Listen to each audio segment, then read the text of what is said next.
June 19, 2009. Staples Center, Los Angeles. 11:47 p.m. Kenny Ortega stood backstage, his phone pressed against his ear, waiting for anyone to pick up. Michael Jackson was supposed to be on stage 2 hours ago. The dancers were exhausted from marking Michael's parts. The band had played the same songs on loop, and Ortega, the director who had worked with Jackson for over 2 decades, was about to do something he'd never done before: call the artist's personal physician to ask permission for his friend to come to work. When Dr. Conrad Murray finally answered, his voice was calm. Too calm. "Michael will be there when he's ready," Murray said. "Don't worry about his schedule, I'm handling it." Ortega hung up. He looked at his assistant director, his costume designer, his choreographer, all of them waiting for an answer he couldn't give. "Keep warming up," he said. "He's coming." But in his gut, something felt wrong. Deeply, terribly wrong. This wasn't the Michael Jackson the world knew. This wasn't the perfectionist who rehearsed until his feet bled, who demanded one more take even when everyone else was ready to collapse. This was someone Ortega barely recognized anymore. And in 6 days, Michael Jackson would be dead. Rewind to March 5, 2009. The O2 Arena in London. Press conference. Michael Jackson stood in front of thousands of screaming fans and hundreds of journalists. His voice barely above a whisper. "This is it. This is the final curtain call." Within 4 hours, 750,000 tickets sold. 2 ticketing websites crashed. The original 10 shows expanded to 50. Then the whispers started about Australia, Japan, North America. This wasn't just a comeback. This was supposed to be the greatest concert tour in history. AEG Live, the promotion company behind the tour, projected revenues in the hundreds of millions. They built custom stages. They hired the best dancers in the world. They designed costumes that cost more than most people's houses. They brought in Kenny Ortega, the visionary director who had choreographed Jackson's Dangerous and History tours. Everything was in place. Everything except Michael. Because what the world didn't know, what the fans buying tickets didn't know, was that behind closed doors, Michael Jackson was falling apart. April 2009, the rehearsals began. At first, everything seemed fine. Michael showed up 3 to 4 times a week. He was engaged, creative, brilliant. He'd sketch out dance moves on napkins. He'd spend hours discussing the lighting for a single song. He was Michael Jackson, the perfectionist, the king of pop, the artist who saw details nobody else could see. He was very upbeat. Faye, Jackson's longtime makeup artist, would later testify in court. But he was on the thin side. By May, the thin side had become something else entirely. Michael started missing rehearsals. 1 day, then 2. Then a full week would go by with no sign of him. Ortega would call, no answer. The managers would call, no answer. The person who could reach Michael Jackson was Dr. Conrad Murray, the cardiologist who had somehow become the gatekeeper to one of the most famous men on earth. Travis Payne, the show's choreographer, went to Jackson's rented mansion in Holmby Hills almost every day for private rehearsals. But more often than not, Michael wasn't available, or he was in his room with the doctor, or he was resting. When he did show up to Staples Center, something was off. His speech was slightly slurred. His movements were slower. He seemed distant, like he was performing in a dream. He appeared to be under the influence of something. Ortega would later tell a courtroom. It was fairly obvious to others involved in the production, but nobody said anything. Not the executives at AEG who had $25 million in pre-production costs on the line. Not the dancers who had quit other jobs for this once-in-a-lifetime opportunity. Not the crew who had been building this show for months. Because this was Michael Jackson. And Michael Jackson always pulled through in the end, didn't he? The rehearsal was a disaster. Michael forgot lyrics to songs he'd performed thousands of times. He couldn't hit his marks. The choreography movements he'd invented, moves that defined a generation, looked foreign in his body. He left early. The next day, he didn't show up at all. Ortega fired off an email to Paul Gongaware, AEG Live's co-CEO. Were you aware that MJ's doctor didn't permit him to attend rehearsals yesterday? Are Randy and Frank aware of this?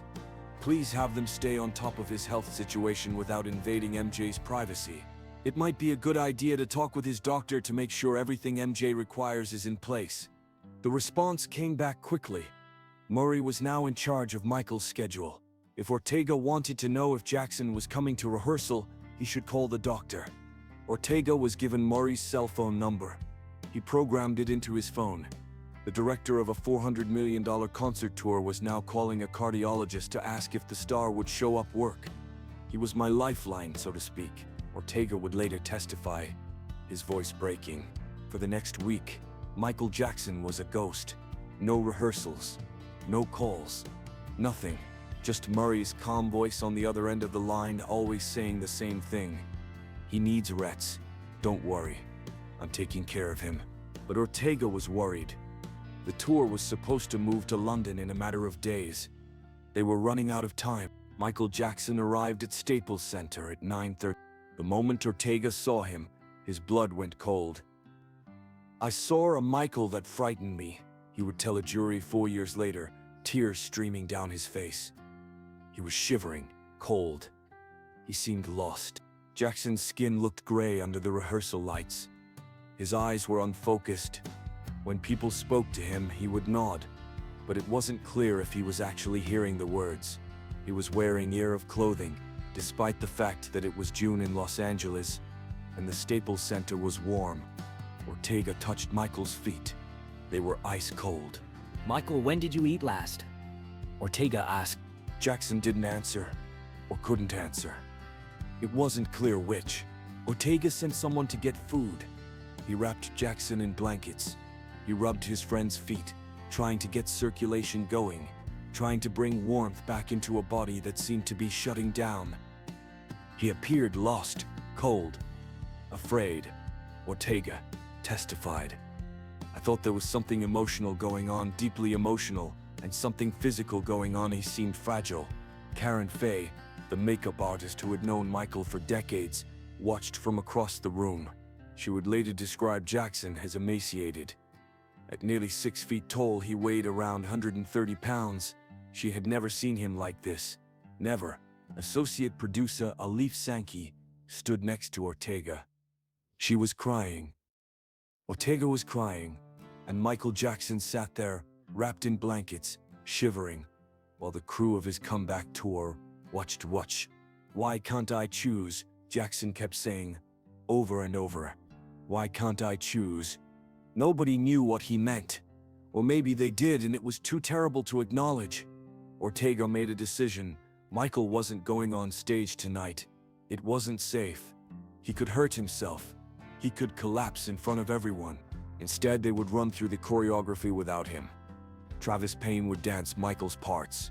Michael would sit and watch. But as the rehearsal went on, as the music played and the dancers moved, something shifted. Michael started to engage. He began giving notes. His voice got stronger. By the end of the night, he was standing, walking around, still fragile, still thin, but present. I felt somewhat calm when we left, Ortega said. But he was lying to himself. He knew it. Everyone knew it.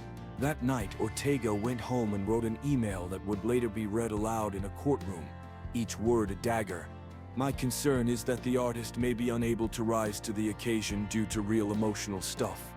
He was trembling, rambling, obsessing. Everything in me says he should be psychologically evaluated. Today I was feeding him, wrapping him in blankets, and calling his doctor. It would shatter him, break his heart if we pulled the plug. He sent it to Randy Phillips and Paul Gongaware, the top executives at AEG Live. He needed them to know someone had to do something. The response came the next day. An emergency meeting at Jackson's house, Michael Jackson's rented mansion. Noon. In the room, Kenny Ortega, Randy Phillips, CEO of AEG Live, Dr. Conrad Murray, and Michael Jackson, the man everyone was talking about but no one was really listening to. Murray was furious. You need to stop trying to be an amateur doctor and psychologist, Murray told Ortega, his voice sharp. Your job is to be the director. Michael's health is my responsibility. Ortega tried to explain. Michael couldn't perform like this. The tour might need to be postponed. They might need to pull the plug. Murray cut him off. Michael is fine, I'm taking care of him. He'll be at rehearsals. He'll be ready. Randy Phillips, the man who had reportedly screamed at Jackson so loud the walls were shaking to get him to the London press conference, sat there, silent. He left after 15 minutes. The meeting was over. The message was clear. The show would go on. Ortega walked out of that house feeling hollow. Years later on the witness stand he would say, I didn't think it was going to go on. I had more than a serious concern, but he went back to Staples Center. Because what else could he do? Stop a $400 million production because he had a bad feeling? Tell 750,000 ticket holders that the greatest comeback in music history was canceled because the star was too sick to perform? No, he went back to work. They all did. June 23rd, Michael Jackson walked into Staples Center like a different person. He was energetic, focused, present. He ran through They Don't Care About Us with power and precision. The dancers couldn't believe it. 4 days ago, he could barely stand. Now he was Michael Jackson again. It was miraculous. Ortega would later say, the word heavy with meaning. The crew felt relief flood through them. See? He was fine. It was just a bad few days. Everyone has bad days. This was Michael Jackson. Of course he'd pull through. June 24th. The final rehearsal. Michael arrived early, unusual for him lately. They ran through Dangerous, then Thriller, with the full costume for the first time, though Michael didn't even have his personal headset 10 yet. Then Earth Song, the environmental anthem that would close the show. The footage would later be compiled into the This Is It documentary. Fans around the world would watch it and see a man at the height of his powers, dancing, singing, directing, creating. They would see the Michael Jackson they remembered. What they wouldn't see was the struggle, the missed rehearsals, the weight loss, the shivering, the blankets, the fear in his eyes. The documentary was a carefully edited love letter. The reality was something much darker. Michael rehearsed until just after midnight on June 25th. His last words to his dancers as he left Staples Center around 12:30 a.m. See you tomorrow. At 12:30 p.m. that day, 12 hours later, paramedics would be called to his mansion in Holmby Hills.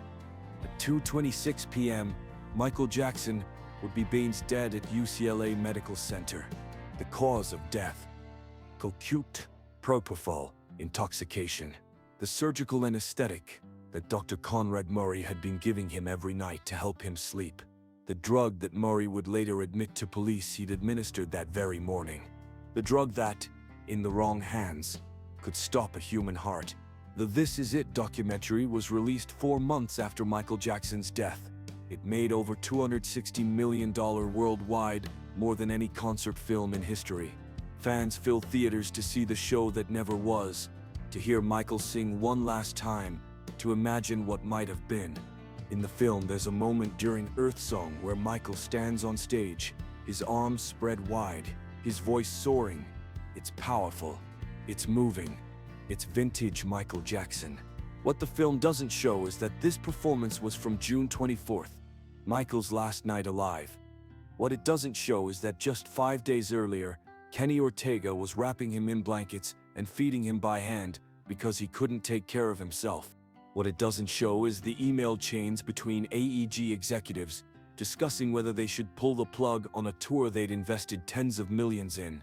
What it doesn't show is Randy Phillips writing to his colleague, "This is the scariest thing I have ever seen. He's an emotionally paralyzed mess, filled with self-loathing and doubt."